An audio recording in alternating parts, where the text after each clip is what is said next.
양육의 내용으로 성서신학을 강의하겠습니다. 성서신학은 성경에 관련된 내용을 이해하는 학문입니다. 그러면 성경은 무엇이고 어떤 목적으로 쓰여졌으며 누가 썼고 거기에 따라서 어떻게 디자인이 되었으며 어떤 패턴으로 진행이 되고 거기에 따라서 인간들이 어떻게 적용하고 활용해야 하는 것이다 라고 설명하는 것이 성서신학입니다. 그러면 성서신학에 있어서 가장 중요한 것은 무엇이냐? 성경의 내용이 어떤 내용으로 하나님의 어떤 의도가 숨어 있는가를 찾아내는 것이 가장 중요한 것입니다. 그러면 성경에 있어서의 가장 중요하게 기록이 되어 있는 내용은 무엇이냐? 하나님의 의지가 기록이 되어져 있는 것입니다. 그러면 하나님의 의지는 어디에서 출발하냐? 창세기부터 출발하는 것입니다. 그러면 창세기는 하나님께서 모든 개체를 창조하셨고 인간까지 창조하신 데 대한 내용입니다. 그러면 하나님께서 창조하신 개체는 무엇이냐? 하나님께서 창조하신 개체는 첫날은 무엇을 창조하셨고 둘째 날은 무엇을 창조하셨으며 셋째 날, 넷째 날, 다섯째 날, 여섯째 날까지 창조는 어떻게 하셨고 일곱째 날은 하나님께서 안식하셨다는 걸로 정리가 되어 있습니다. 그러면 중요한 것은 창조론에 있어서 창조에 대한 내용은 무엇을 창조하셨는가? 하나님께서는 우주 만물을 창조하신 우주부터 시작을 해서 세밀한 개체 하나까지 다 창조하신 것입니다. 그러면 창조하신 데 대한 내용은 어떤 것이 있느냐? 생물학적인 창조, 물리학적인 창조부터 시작을 해서 미학적인 창조, 관념적인 창조, 인식적인 창조까지 다 하나님께서 창조하신 것입니다. 그러면 실제적으로 우리가 이해할 수 있는 데 대한 개체에 대하여 눈으로 보여지는 개체, 시간과 공간적인 개체에 관련된 내용으로 창조를 하셨으며 그 시간과 개체에 관련된 내용을 물리적인 창조, 생물학적인 창조로 정리를 해줬습니다.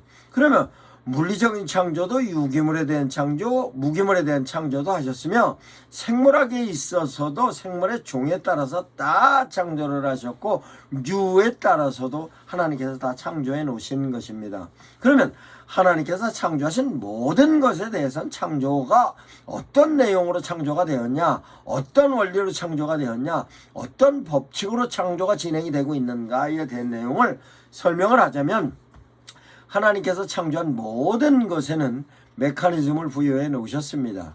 그 메커니즘은 실제적으로 무기물적인 부분에 있어서도 어떤 원소가 어떻게 결합이 되어서 무엇이 만들어지고 뿐만 아니라 무엇이 만들어졌던 것이 역할은 무엇이고 그 용도는 무엇으로서 어떻게 진행돼서 그게 어떻게 쓰여질 것이다 라고 하는 것이 전부 하나님께서 법칙과 원리로 만들어 놓으셨고 그것을 연구하는 것이 바로 학문인 것입니다. 즉 수소 2개와 산소 1개가 합치면 물이 되는 것이고 물은 온도가 높으면 끓어서 수증기가 되고 온도가 낮아지면 얼어서 얼음이 되는 것이다.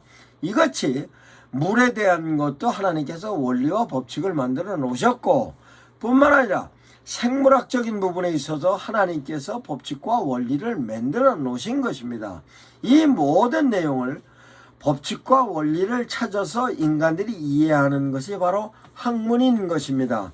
그 내용은 물질적인 부분부터 시작을 해서 일반 생각하는 사유적인 부분까지 하나님께서 전부 다 창조의 법칙과 원리에 의해서 진행되는 것입니다. 그래서 물리적인 부분에 있어서 원리와 법칙은 물리적인 법칙과 원리로서 과학이 만들어지는 것이고 하나님께서 생물을 만들어 놓은 생물에 관련된 것은 식물과 동물과 인간과 모든 물류에 관련된 내용으로 그와 같은 데 대한 내용도 하나님께서 법칙과 원리로 만들어지는 것이며 뿐만 아니라 미학적인 부분에 있어서도 하나님께서 법칙과 원리를 만들어 놓으신 것입니다.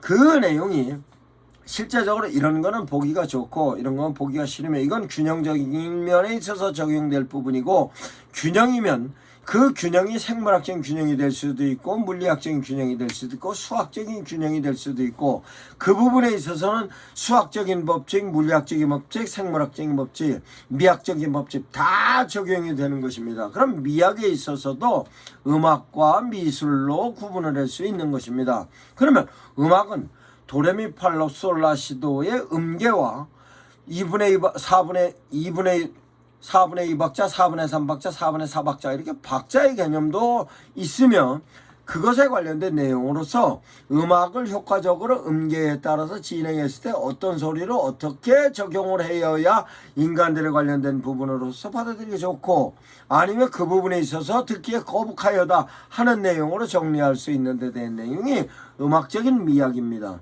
미술적인 미학은 색깔에 관련된 부분, 구도에 관련된 부분, 명암 내지는 원근에 관련된 부분을 어떻게 조화롭게 정리를 해야 그 부분에 있어서의 관련된 부분으로 인간들이 보다 좋게 이해할 수 있고 그 부분에 있어서는 참으로 인간들이 갖고 있는 부분에 있어서 미학적인 관점에서 좋다 나쁘다 설명을 할 수 있는 부분에 대한 내용입니다. 그 내용을 공부하는 것이 미술적인 학문이고 음악적인 학문인 것입니다.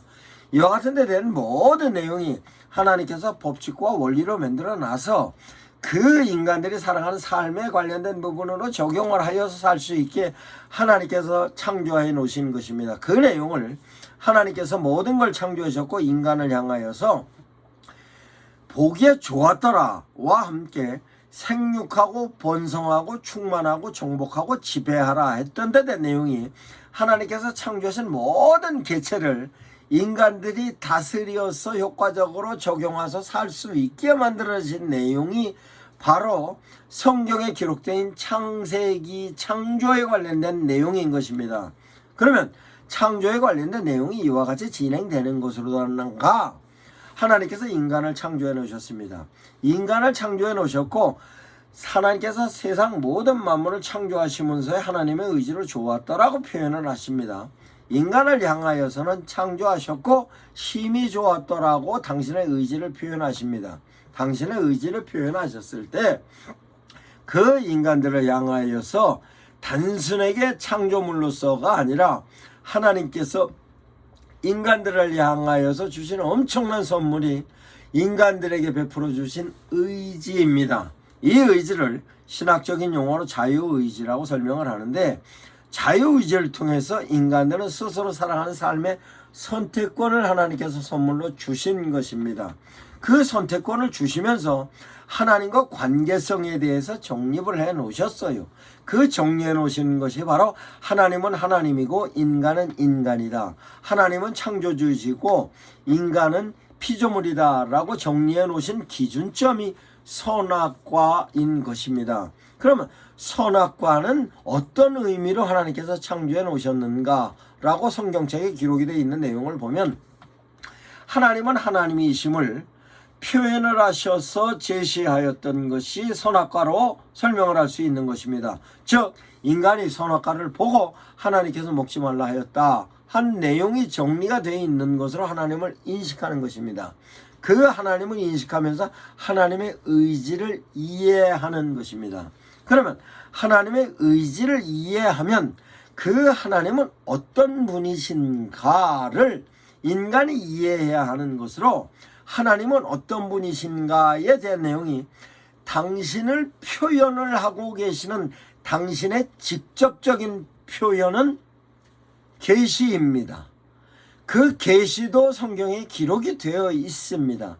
그 계시가 하나님의 의지로 기록이 되어 있고 하나님의 계시가 의미로 기록이 되어 있으면서 그 하나님께서 어떻게 계시를 이끌어 가시는 것이다 하는 것이 성경에 기록된 역사이며 그 역사는 기록되어 있는 사건 하나, 의미 하나하나마다 하나님의 의도가 숨어 있는 것입니다. 그러면 하나님께서 당신의 계시를 표현하시는 것을 관계 속에서 표현하시는 것은 계율로서 율법입니다. 그 율법은 관계 속에 있어서 하나님께서 하라 하지 마라 하는 것도 율법이지만 하나님께서 창조한 모든 것의 법칙과 원리를 만들어 놨으며 그 법칙은 정해져 있는 것으로 그 법칙에 관련된 내용의 변화성은 이렇게 하면 이런 원리를 통해서 이렇게 변화한다. 이런 것이 법칙으로서 계율로 하나님께서 모든 창조의 개체에 다 만들어 놓으신 것입니다. 그 내용을 인간들, 하나님의 메신저들로 하여금 설명하는 것이 교훈입니다. 그 교훈에 관련된 내용은 실제적으로 법칙과 원리에 관련된 내용은 과학적인 교훈으로 제시하는 것이고, 인간에 관련된 내용은 하나님의 뜻을 이해하고 그 이해에 관련된 내용은 하나님의 메시지는 이런 것이다 라고 깨닫게 하는 것이 의도로서 정리가 되어 있는 교훈인 것입니다. 이 내용이 성경에 전체적으로 기록이 되어져 있는 내용입니다. 그러면 하나님의 의지를 통하여서 하나님께서 세상 모든 것을 이끌어 가시는 데에 있어서의 메커니즘을 학문적으로 이해할 수도 있으며, 그 학문적으로 이해되어졌던 내용을 가지고 인간의 삶에 효과적으로 적용하면서 살 수 있게 만들어진 것이 하나님의 뜻이고 의지고 이행하시며 의미고 의도인 것이 기록되어져 있는 것이 성경인 것입니다. 그러면 성경은 어떤 내용으로 구성이 되어져 있는가에 대한 내용을 패턴의 개념으로 설명을 하자면, 하나님께서 은혜로 베푸시는 데 대한 내용입니다. 하나님께서 베푸시는 은혜를 인간들이 어떻게 받아들이는가에 대한 내용이 믿음입니다. 즉, 하나님의 메시지를 은혜로 제시하면 인간들이 그 메시지를 수용할 건가 거부할 건가에 관련된 내용이 믿음으로, 이와 같은 패턴이 창세기부터 계시록까지 정리가 되어 있고, 그 내용이 사건으로 연결이 되어 있으며, 그 사건은 상황으로 만들어지고 상황은 상태로 나타나며, 거기에 다른 내용은 인간들이 움직이고 가는 데 대한 내용이 정리가 되어 있으며, 그 내용은 환경으로서 나타나고, 환경으로서 나타나는 것뿐만 아니라 지리적인 내용이고 상황으로 나타나고 상태로 나타나며, 그와 같은 내용이 메커니즘으로서 역사로서 진행이 되고 있는 것이 창세기부터 계시록까지 정리되어져 있는 내용이 바로 성경인 것입니다. 그러면 성경은 어떻게 디자인되어 있는가?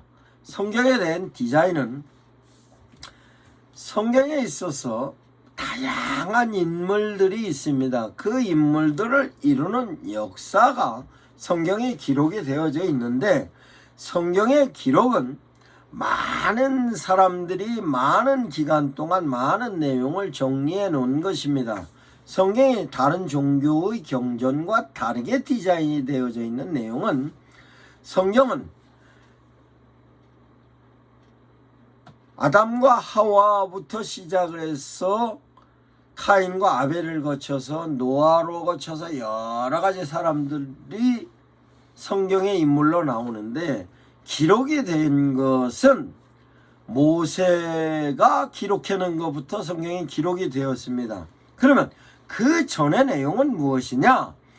인간들의 기억에 의해서 이야기식으로 전승이 돼서 내려와졌던 내용이, 모세 1400년도에 모세가 BC 1400년도에 기록되어져 있는 내용으로 창세기부터 기록이 되어져서 모세 오경이 기록이 되어져 있고, 뿐만 아니라 창세기, 출애굽기, 레위기, 민수기, 신명기부터 시작을 해서 계시록까지 기록이 되어져 있는 내용입니다. 그러면 성경에 기록되어져 있는 내용을 BC 14세기부터 AD 1세기까지 쓰여졌으면 1500년, 1600년 가까이 기록되어져 있는 내용인데, 다른 종교 경전은 길어야 1세기, 2세기, 3세기, 그러면 해석적인 부분으로 정리가 되어 있지, 이렇게 직접적으로 하나님의 메시지를 기록해 내용처럼 기록되어진 종교 경전은 없습니다. 그러면 왜 성경이 이렇게 오랜 동안 기록이 되어졌는가? 그 기록되어져 있는 내용은 오랜 동안 기록이 되어져 있기 때문에 기록되어진 사건이 다양한 사건으로 기록이 되어져 있으며, 그 사건에 관련된 내용으로 기록되어져 있을 때에 등장하는 인물의 이름만 3000명의 이상 인물이 나오고, 거기에 참여되어져 있는 인간은 수도 없이 많은 사람들이 참여가 되어 있고, 그 참여되어졌던 인물들에 의해서 만들어진 사건은 수도 없이 만들어지고 수도 없는 상황이 만들어진 것이 성경으로 기록되어져 있는 내용입니다. 이 내용을 다시 설명을 하자면, 하나님의 메시지는 두 가지 형태로 말할 수 있습니다. 하나님의 메시지는 하나님께서 인간의 삶에 개입하셔서 만들어지는 상황, 즉 하나님의 은혜에 대해서 인간들이 수용하였거나 거부하였거나 하는 데 대해서 만들어진 상황에 대한 메시지가 있고, 그 상황이 사건으로 이어져서 인물로서 만들어진 그 내용을 기록으로서 만들어진 기록으로서의 하나님의 메시지인 성경이 있는 것입니다. 그러면 상황과 기록에 관련된 연계와 연관성은 어떤 것이 있느냐? 하나님께서 인간을 창조하셨을 때 아담부터 지금 현재 우리까지 창조해 놓으셔 하나님께서 역사를 끌고 가시는데 어떤 연관성을 가지고 있느냐? 인간이 살아가는 삶의 메커니즘은 실제적으로 아담이나 현재 우리나 같은 메커니즘에 의해서 움직여지는 것입니다. 그러면 그 메커니즘에 의해서 움직여짐에 있어서 성경에 있어서의 현재 나의 상황과 유사한 상황을 성경의 상황과 비추어 보면 거기에서 하나님의 메시지는 어떻게 작용을 하였고, 그 메시지를 인간들이 어떻게 수용해야 했으며, 그 수용하였던 내용이 은혜로서 제시하였던 내용을 인간이 수용하였던 믿음으로 받아들였던 내용에 관련된 내용이 성경의 패턴으로 진행되어졌던 게 현재 우리가 성경에 관련된 유사 상황과 비춰보면 하나님께서 의도하고 계시는 의도를 이해할 수 있는 것으로서 그 의도를 현재 나의 삶에 적용을 하면 그 삶에 적용되어졌던 하나님의 의도를 통하여서 내 삶이 어떤 삶을 영위하고 있을 수 있다 하는 데 대한 내용을 짐작될 수 있으며 진단도 할 수 있고, 하나님의 뜻을 찾아서 그 뜻을 따라서 나뿐만 아니라 내 주변에 영향까지 미치는 것까지가 성경에 기록되어져 있는 목적인 것입니다. 그럼 다시 성경에 있어서 그와 같은 목적으로 정리가 되어져 있는 내용을 어떻게 인간들이 적용하는가에 대한 내용으로 설명을 하자면, 성경에 있어서의 모든 시제는 창세기부터 계시록까지 시제가 전부 과거로 정리가 되어 있습니다만 적용은 현재 나에게 적용하는 시제로서의 현재적인 관점으로 이해할 수 있는 것입니다. 즉 아담에게 적용했던 하나님의 메시지도 나에게 해당되고, 카인과 아벨에게 하나님께서 제시했던 메시지도 나에게 해당되는 뿐만 아니라 성경에 있어서의 모든 인물에게 제시하였던 메시지는 적용은 누구냐? 시제는 현재로서 나에게 적용하는 것입니다. 그래서 실제로 성경에서 적용에는 나에 관련된 관점으로서 나에게 관련된 내용이고 우리에게 관련된 내용이며, 그 부분이 나로서 교회로서 사회로서 국가로서 전 세계적인 관점에서 적용할 수 있는 부분에 있어서의 내용이며, 그 내용이 바로 성경에서는 과거형으로 써져 있고 과거의 사건으로 써 있지만 시제는 현재 시제로서의 내용인 것입니다. 그것은 나에게 해당됩니다. 뿐만 아니라 우리에게 해당됩니다. 우리 교회에 해당됩니다. 모든 인간에게 해당되는 내용으로서 하나님께서 창조하신 모든 부분에 있어서 제시한 내용이기 때문에 성경은 그러한 것입니다. 그러면 성경을 가지고 실제적으로 어떻게 내 삶에 적용을 해야 하는가에 대한 것은 성경에 있어서의 구조가 참 놀랍게도 성경에 기록되어 있는 데 대한 내용을 보면 성경에 기록한 맥락이 있습니다. 그 맥락은 하나님과 관계성에 있어서의 내용이지만 인간들이 학문적으로 이해하기 위해서 정리되어져 있는 내용이 다른 종교 경전과는 다르게 경제적인 맥락, 정치적인 맥락, 사회적인 맥락, 문화적인 맥락, 지리적인 맥락, 역사적인 맥락, 철학적인 맥락, 환경적인 맥락, 이런 모든 부분이 성경의 총망라에서 정리가 되어 있기 때문에 실제적으로 어떤 맥락으로 내가 접근을 했냐에 따라 성경은 언제든지 답을 해주는 것입니다.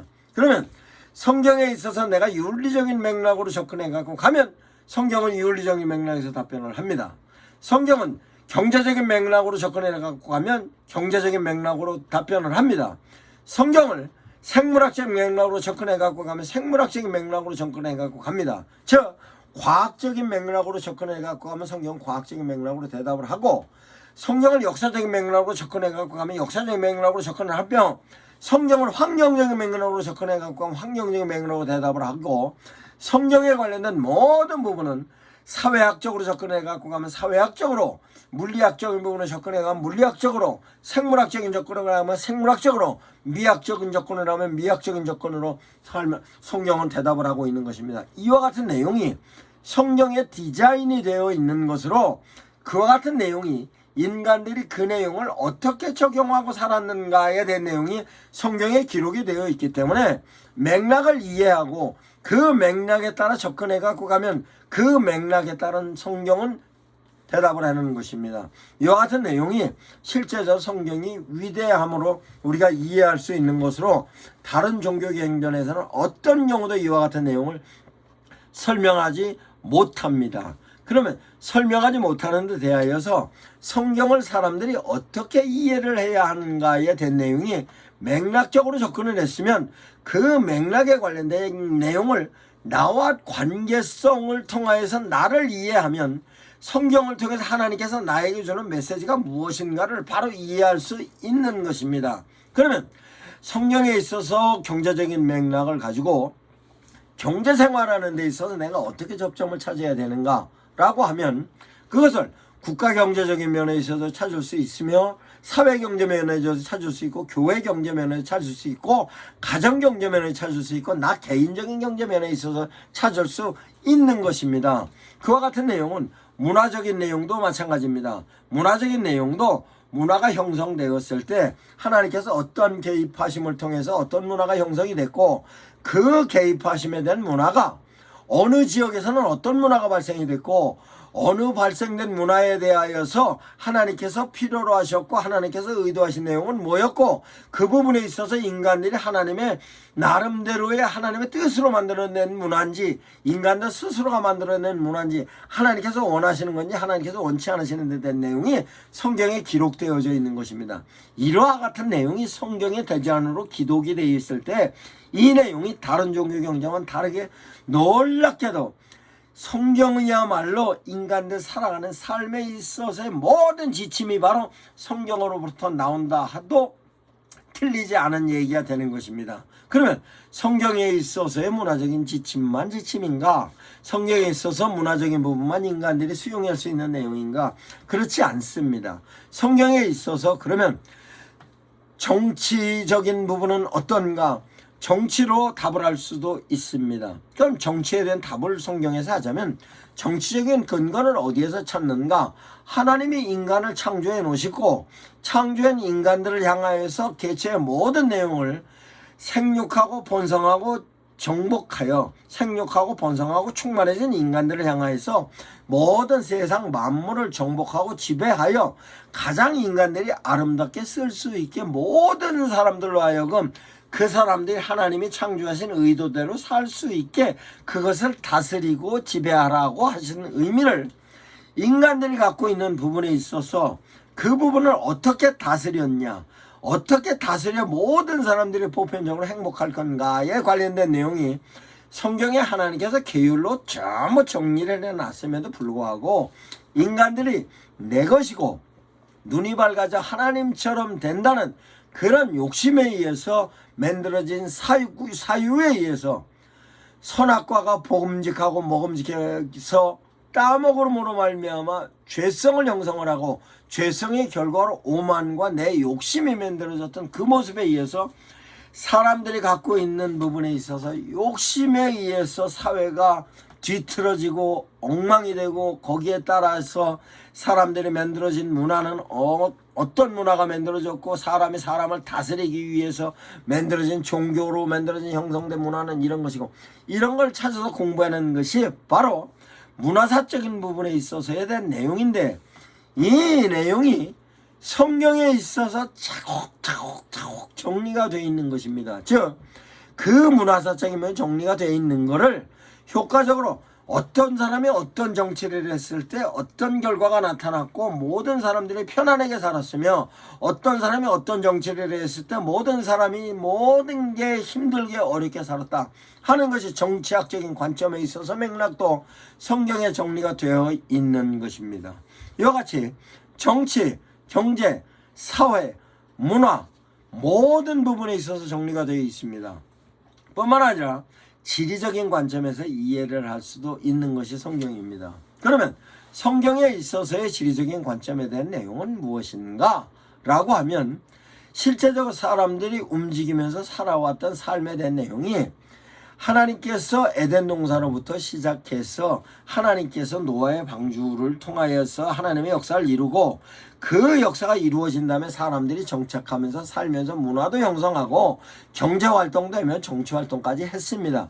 그랬을 때 정치, 경제, 사회, 문화적인 부분에 있어서에 대한 내용이 어느 지역은 어떤 정치와 어떤 문화와 어떤 사회 현상을 통하여서 어떤 경제활동을 했고 이런 것이 성경에 기록이 되어져 있는 것입니다. 그러면 지리적인 부분에 있어서의 갈대아 우르는 어떻고 하란은 어떠며 가나안 땅은 어떻고 애굽은 어떻다 라고 한 내용이 구약으로부터 시작해 신약과 지금까지 우리가 이해할 수 있는 데 대한 내용입니다. 그러면 성경에 있어서 지리에 관련된 내용으로서의 지리적인 환경은 어떻게 진행이 됐고 지리적인 환경을 통해서 거기에서 경제적인 생산성에 관련된 경제활동을 어떻게 진행했으며 그 진행됐던 경제활동을 통해서 문화는 어떤 문화가 만들어졌고 만들어진 문화에 의해서 사람들이 죄성을 띠고 있는가 안 띠고 있는가가 지리적인 부분에서 접근해 갈 수 있는 겁니다. 그러면 지리를 진행하는 데 있어서 하나님의 메신저들이 어떻게 움직여 갖고 갔을 때 지리는 어떻게 활용을 하였고 그 지리에 따른 환경은 어떻게 만들어졌으며 환경에 따라서 문화는 어떻게 진행이 되고 있었다 하는 것이 성경에 기록이 되어서 그 기록을 통하여서 이런 환경 속에서 이런 사람들이 이렇게 살아갈 때 하나님의 메시지는 이렇게 적용했는데 그 사람들이 그 메시지에 관련된 내용으로 수용을 했을 때는 이런 복을 받았지만 거부했을 때는 이런 환경의 파괴와 함께 하나님의 징계가 이렇게 임했다 이렇게 정리가 되어 있는 것이 지리를 통하여서 이해할 수 있는 데 대한 내용입니다.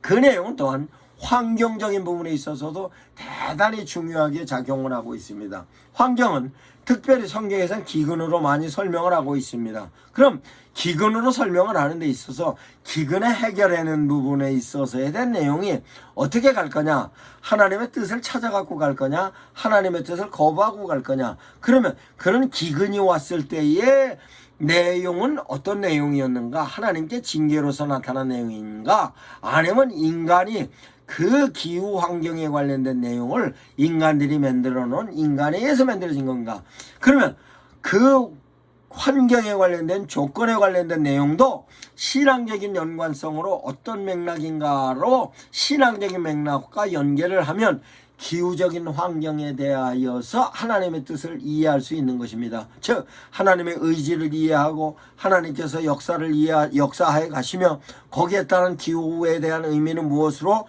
하나님께서 이런 기후가 만들어졌을 때 하나님이 이런 의도가 있다 라고 정리가 되어져 있는 것이 바로 성경이고 그 내용을 메신저들이 끊임없이 이런 환경적인 내용에 있어서는 이런 하나님의 뜻이 있다 이런 부분에 있어서는 이런 부분을 쇄신하지 않으면 지속적인 기근이 올 수도 있고 이것은 환경을 통해서 파괴가 되어 인간이 살기에 너무 힘들고 어려운 부분에 하나님께 징계가 임할 것이다 라고 하는 것이 창세기부터 계시록까지 정리되어 있는 내용입니다. 이와 같이 환경적인 내용도 대단히 중요한 것으로서 그러면 다시 경제적인 부분에 있어서의 현재 내가 경제 상황 현재 경제 상태에 대하여 내가 어떤 부분으로 내가 경제활동을 해야 될 건가의 방향을 제시하는 데 대한 내용도 성경에 써 있고 뿐만 아니라 현재 내가 경제적인 공고함이 있으면 성경을 통해서 내 경제활동에 관련된 내용 진단도 해볼 수 있는 것입니다. 정치적인 내용도 마찬가지로 정치적인 부분에 있어서 현재 우리나라 환경에 관련된 정치적인 환경이 어떤 것이냐, 그 내용을 성경의 정치적인 환경에 대한 내용으로 접근해보면 현재 정치적인 환경을 진단할 수도 있고 앞으로의 방향을 설정하고 바른 방향으로 갈 수도 있는 것입니다. 이와 같은 데 대한 내용을 성경에 있어서 정치, 경제, 사회, 문화, 역사, 지리 모든 부분에 있어서에 관련된 내용이 성경에 전부 정리가 되어 있으며 그 성경에 정리가 되어 있는 데 대한 내용을 내가 어떻게 이해를 했느냐에 따른 데 대한 내용은 개인적인 일이든 사회적인 일이든 국가적인 일이든 유사 상황에 비춰보면 하나님의 의도를 찾아서 그 의도를 따라서 그 하나님의 메시지를 찾아서 내 삶을 진단도 해보고 방향도 정해서 하나님의 뜻대로 가면 하나님께서 축복하신다 하는 것이 정리가 되어 있는 것이 성경인 것입니다. 이와 같은 내용을 많은 성도들이 효과적으로 이해를 해야 하는데, 이해를 해야 함에 있어서의 성경은 역사적인 난제가 공부해야 합니다. 뿐만 아니라 성경은 문학적인 부분에 이해도 해야 합니다. 성경은 문학적인 부분뿐만 아니라 철학적인 부분도 이해를 해야 합니다. 철학적인 부분뿐만 아니라 미학적인 부분도 이해해야 하면서 그 이해되어졌던 내용을 어떤 방식으로 접근해 갖고 할 건가를 접근에 관련된 내용에 따라서도 성경은 달리 말하고 있습니다. 그러면 성경에 있어서의 접근은 어떻게 할 거냐? 성경에 있어서 접근은 내가 성경을 읽고 그 내용에 관련된 내용으로 내가 어떻게 이해할 거냐에 대한 내용이 단순히 읽는 것으로 끝날 것이냐, 성경을 이해하는 것까지냐, 성경을 이해하고 내 삶에 적용하는 것까지냐에 대한 내용이 성경을 접근하는 방법입니다. 그러면 다른 종교 경전은 내용을 이해하고 그 내용을 갖고 교훈적인 내용으로 삼습니다. 그래서 아하, 이 내용을 교훈적인 내용으로 이렇게 됐겠구나 라는 것으로 끝납니다만, 성경은 그 내용이 구체적으로 기술이 되어 있으며 기술되어졌던 내용이 나에게도 적용되고 저에게도 적용되고 우리에게도 적용되고 우리나라 우리 교회 전 세계에도 적용되는 것인데, 적용되는 것으로 교훈적인 내용이 끝나는 것이 아니라 성경은 구체적인 지침까지도 주는 겁니다. 이런 거는 하라, 이런 건 하지 말아라, 이런 건 거듭되게 하라, 이런 건 언제 하라, 이런 건 하는 시점이 인제다, 이런 건 시점이 이런 부분은 구분해서 이렇게 하라, 내용으로선 이런 내용을 이렇게 적용하라, 누구에게 적용하라, 이런 거는 하지 말아라, 이런 모든 내용의 지침으로 전부 성경은 정리가 되어 있는 겁니다. 그런 내용을 실제적으로 어떻게 내가 적용하느냐에 따라서 성경의 메시지에 대한 내용이 내가 보다 구체적으로 성경의 내용을 통하여서 삶을 하나님이 의도하시는 삶으로 살 수 있는 것으로 축복의 개념을 이해할 수 있는 것입니다. 특별히 성경에 있어서는 역사적인 부분, 정치적인 부분, 지리적인 부분, 경제적인 부분, 미학적인 부분, 물리적인 부분, 과학적인 부분까지도 정리가 다 되어 있고 사회과학적이나 자연과학적인까지 다 정리가 되어 있습니다만, 가장 중요한 것은 성경은 하나님과의 관계성에 대한 내용이 아주 구체적으로 정리가 되어 있습니다. 그 내용을 좀 더 소상히 설명을 하자면, 하나님이 인간을 창조해놓고 보기 좋았습니다. 그리고 하나님과 관계성에서 선악과를 만들어 놨습니다. 그 선악과를 만들어 놓은 선악과는 인간이 선악과를 바라보고 하나님을 바라보는 것인데, 사탄이 와서 꼬입니다.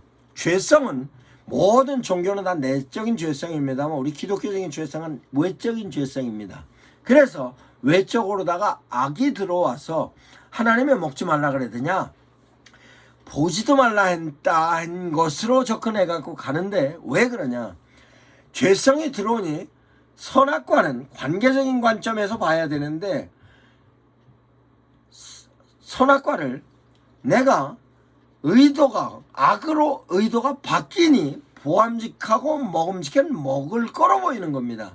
그래서 먹지 말라는 건 따먹으니 따먹음으로 말미암아 생각으로서의 죄성이 죄를 구체적으로 죄를 지은 결과로 나타나는 것입니다. 그래서 죄성에 대한 원인으로서 출발점은 악이고, 죄는 행동으로 지어서 행동의 죄성으로 나타난 현상은 내가 누구냐의 오만한 자리로 가는 겁니다. 즉 나는 눈이 밝아져 하나님처럼 됐다는 오만으로 간다된 내용이 인간이 끊임없이 죄성으로서 창세기부터 진행돼서 끊임없이 말라기까지 오고, 그 내용이 어떻게 죄성을 해결한다 하는 데 대한 내용이 계속 하나님의 메신저들을 통해서 제시합니다.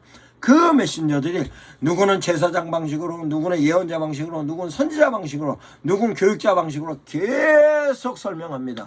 그러면 하나님의 메시지에 대하여서 어떻게 우리가 적용을 하는가에 대한 것을, 하나님의 메시지를 미리 제시하는 데 대한 내용으로 이해하는 것은 교육적인 방식이고, 하나님의 메시지를 행동하기 전에 제시하면 지침으로서의 선지자적 방식이고, 내 삶을 하나님의 메시지로 현재 적용하면 예언자적 방식으로 내 삶을 진단해서 어떤 결과가 나타날 수 있다는 것이고, 모든 내용을 정산해서 끝을 내면 제사장적 방식의 설교가 되는 것으로, 이와 같은 데 된 내용이 바로 그 내용을 어떻게 해결할 건가에 대한 내용이 교육자적 방식으로, 선지자적 방식으로, 예언자적 방식으로, 제사장적 방식으로 하나님께서 하나님의 메시지를 지속적으로 진행해 갖고 오는 것입니다. 그 하나님의 메시지의 완결점이 바로 예수 그리스도인 것입니다.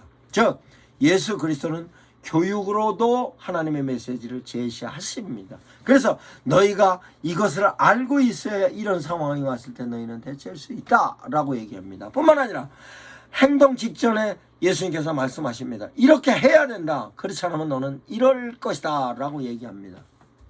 그게 예수님께서 선지자적 방식으로 제시합니다. 뿐만 아니라 네 행동은 이렇게 했기 때문에 너는 이런 결과를 볼 것이다 라고 행동을 통하여서 진단을 해낸 내용도 예수님께서 말씀하십니다. 그 내용을 예수님께서 마지막으로 모든 인간들을 갖고 죄성을 다 품고 정산을 해서 당신 스스로가 죄인의 제물로 십자가에 달려 죽으심으로 말미암아 인간의 죄성이 전부 해결되어 있는 제사장적인 메시지가 마지막으로 완결된 겁니다. 그 완결된 것을 바로 성령께서 우리에게 개입하셔서 그 내용을 끊임없이 깨닫게 해주는 것이, 하나님은 초월적인 하나님으로 실존에 오셔서 제물로 돌아가신 예수님이 그 예수님에 관련된 사역에 관련된 내용을 끊임없이 우리에게 각성하게 해주는 것이 성령으로서의 역할로서에 대한 내용이 구원의 역사로서, 구원의 맥락으로서 정리가 되어 있는 데 대한 내용이 바로 성경인 것입니다. 그 내용을 메신저들을 통해서 제시하다가 하나님께서 직접 인간의 몸을 입고 오셨고, 인간의 몸을 입고 오셔서 인간과 함께 그 살아가는 삶의 자세를 비춰주시다가 결국은 예수님께서 십자가에 달려 돌아오심을 완성짓고 완성졌던 그 모습을 가지고 세상 끝날까지 우리와 함께 계신다는 그 모습이 바로 성령께서 우리 삶에 개입하셔서 세상 끝날까지 계시는 것이 바로 성경적인 진리로서의 내용인 것입니다. 이 내용이 우리에게 제시되어진 내용을 끊임없이 성도들에게 제시하는 데 있어서 반드시 성경엔 구속의 원리와 법칙에 관련된 내용을 반드시 설교로서 제시해야 하는 것입니다. 그 내용은 성경의 기록이고 성경의 목적이며 성경을 하나님께서 만들어 놓으신 하나님의 의도인 것입니다. 그 내용은 성경의 개념 하나하나마다 전부 기록이 되어 있습니다. 성경의 명제 하나하나마다 전부 기록이 되어 있고 성경의 책 하나하나마다 스토리로 전부 기록이 되어 있으며 성경 통째로 이와 같은 데 된 내용인 것입니다. 이 내용을 성도들은 반드시 효과적으로 이해해야 되는 것이며, 성경에 대한 우월성이 다른 종교 경전과 다를 뿐만 아니라 성경에 있어서는 교훈으로 끝나는 것이 아니라 지침으로서 우리가 살아가는 삶의 자세까지도 얘기를 하고, 그 자세를 이루기 위해서 성경 말씀 그대로 성령께서 개입하셔서 우리 현상적인 내용으로 개입하심으로 성령을 통하여서 하나님의 메시지가 실제적으로 나에게 인식이 되고, 인식이 되어졌던 내용을 가지고, 인식되어졌던 것뿐만 아니라 그 내용을 가지고 내가 활용을 했을 때에 하나님께서는 반드시 현상적인 면으로도 만들어주는 데 된 내용이 바로 기독교적인 진리고 성경적인 진리이며, 이 내용을 우리가 설교를 통해서 끊임없이 목사님들께서 성도들에게 제시하는 것입니다. 이 내용을 성도들은 반드시 공부해야 합니다. 그래서 성경에 관련된 내용이 의도가 무엇이고 그 의도에 따라서 내가 어떻게 살아야 되는 것이 하나님께서 의지로, 역사하심으로, 의미로 다 기록되어져 있던 것을 우리가 끊임없이 묵상으로 끝나는 것이 아니라 그 묵상을 통하여서 내가 행동함으로, 지킴으로 즐거움을 영위할 수 있는 것이 성경의 내용이고, 성경은 끊임없이 이 내용을 당신의 메신저들을 통해서 제시하고 계시며, 하나님 스스로가 보여주시고 스스로가 보여주었던 것을 통하여서 성도들이 제대로 사는 모습을 끊임없이 하나님께서 원하시고 계시는 것입니다. 이와 같은 내용이 성경이 기록해낸 성서 신학적인 데 대한 내용이 바로 하나님의 메시지인 것입니다. 이 내용을 성도들 숙지하시기 바랍니다.